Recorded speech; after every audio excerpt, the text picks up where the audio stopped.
Sir, हम अगले सवाल की तरफ बढ़ते हैं। जिस तरह से बिहार के 16 अफसरों को आईएएस कैडर में प्रमोशन मिला है, और इसमें खास बात यह है कि वही अधिकारी शामिल हैं इसमें जो health, education, finance, transport, disaster management और रूरल डेवलपमेंट जैसे की सेक्टर्स में काम कर रहे थे। यानी सरकार ने सिर्फ सीनियरिटी नहीं बल्कि फील्ड एक्सपीरियंस और परफॉर्मेंस पर भी भरोसा दिखाया है।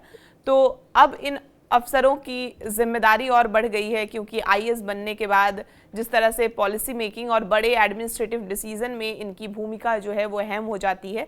ऐसे में सवाल उठता है कि क्या बिहार की ब्यूरोक्रेसी में नई स्पीड और अकाउंटेबिलिटी आएगी, या किस आधार पर और किस एम के साथ ये निर्णय लिया गया है? देखिए, ये जो इन बीपीएससी के 16 अधिकारियों का प्रमोशन हुआ है, वो कार्मिक विभाग ने उन्हें आईएएस बनने की मंजूरी दी है। ये एक समय में नीतीश सरकार के काफ़ी चहेते और ईमानदार ऑफिसर में इनकी गिनती होती थी, और उनमें एक हैं सुरेंद्र राय, जो स्वास्थ्य विभाग के ओएसडी हैं, और वो प्रमोशन के लिए हाई कोर्ट में पहले से ही अपील कर चुके थे। तो वो भी एक इश्यू है कि इन लोगों का प्रमोशन होना था, जो टल रहा है, और इसके लिए हाई कोर्ट में अपील किया जा चुका था। हालाँकि हाई कोर्ट के आदेश के कारण इनका प्रमोशन नहीं हुआ है, लेकिन उन्होंने हाई कोर्ट में अपील कर दिया था। वो स्वास्थ्य विभाग में ओएसडी हैं। एक तरीके से समझिए कि वो निशांत कुमार के ही विभाग के हैं।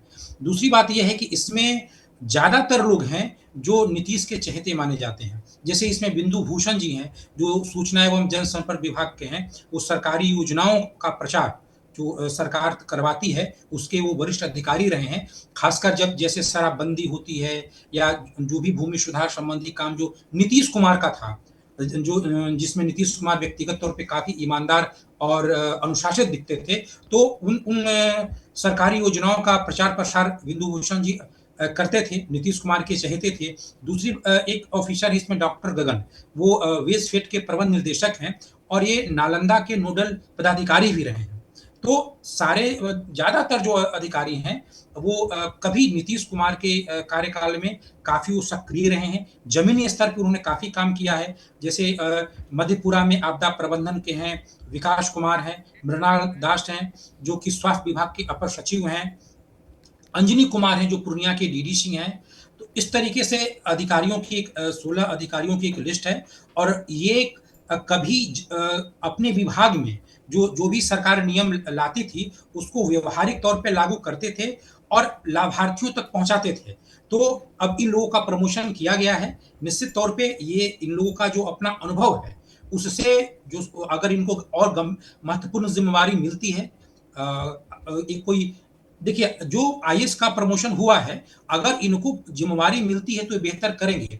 ऐसा ना हो कि प्रमोशन मिला और कहीं न कहीं दरकिनार कर दिया गया। काफ़ी तेज़-तर्रार ऑफ़िसर ऐसे रहे हैं, जैसे अभी आप देखें कि सम्राट चौधरी के बनने के बाद विकास वैभव को मगध रेंज का आईजी नियुक्त किया गया है। इससे पहले 6 साल तक वो एक संटिंग पोस्ट पे ही थे। तो अगर इन लोगों को महत्वपूर्ण ज़िम्मेवारी मिलती है, तो निश्चित तौर पे इनका जो अनुभव है, उससे बिहार के प्रशासन में और निखरेगा ही।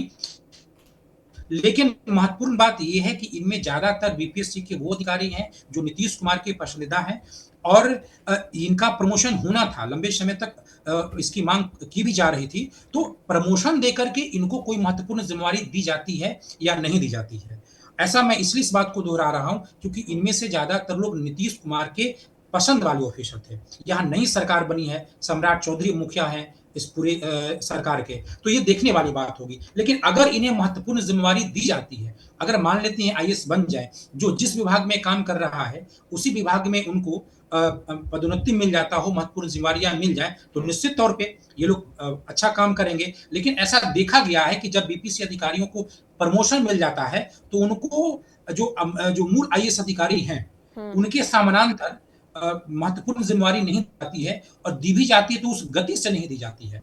और ये तो एक तरीके से समझिए कि बिहार के अधिकारी और केंद्र के अधिकारी, दोनों के आपसी समन्वय पर ही ये सरकार चलती है। कई ऐसे राज्य सरकार हैं जो जिनमें आईएएस अधिकारी और अपने राज्य के प्रशासनिक अधिकारियों के बीच कहीं अनबन वाली स्थिति रही है। अभी हम लोग जो बात कर रहे थे टीएमसी की, पश्चिम बंगाल के जो ममता बनर्जी हैं, वो काफ़ी मुखर रही हैं अपने राज्य के अधिकारियों को लेकर के और वो अपने राज्य के अधिकारियों को वहाँ के आईएएस अधिकारियों की तुलना में ज़्यादा महत्व दिया करती थी। ख़ैर वो उनका केंद्र सरकार से टकराहटपूर्ण रवैये का एक हिस्सा था, लेकिन बिहार में ऐसा कुछ नहीं है। हुँ। मुझे ऐसा लगता है कि जो नई सरकार बनी है, सम्राट चौधरी इन लोगों को पदोन्नति के साथ-साथ हुँ। महत्वपूर्ण ज़िम्मेवारी भी देंगे, क्योंकि निश्चित तौर पे ये 16 वो लोग हैं, जो ईमानदारी से काम किए हैं और सरकार की जो योजनाएँ हैं, उनको ज़मीन तक पहुँचाया है, तभी जाके उनको पदोन्नति मिला है। ये पदोन्नति सिर्फ़ उम्र के कारण या कार्य अवधि के कारण ही नहीं मिलता है, हुँ। बल्कि काम करने के तरीका और बेहतर काम करने के कारण भी ये मिलता है। तो निश्चित तौर पे जो भूमिकाएँ इनको दी गई थी, उनमें इनका स्थान इनकी भूमिका महत्वपूर्ण थी। लेकिन अब सबसे बड़ी बात ये है कि इन लोगों को प्रमोशन के बाद आईएएस की श्रेणी में लाने के बाद सरकार इन्हें कौन-सी ज़िम्मेवारी देती है। बिल्कुल।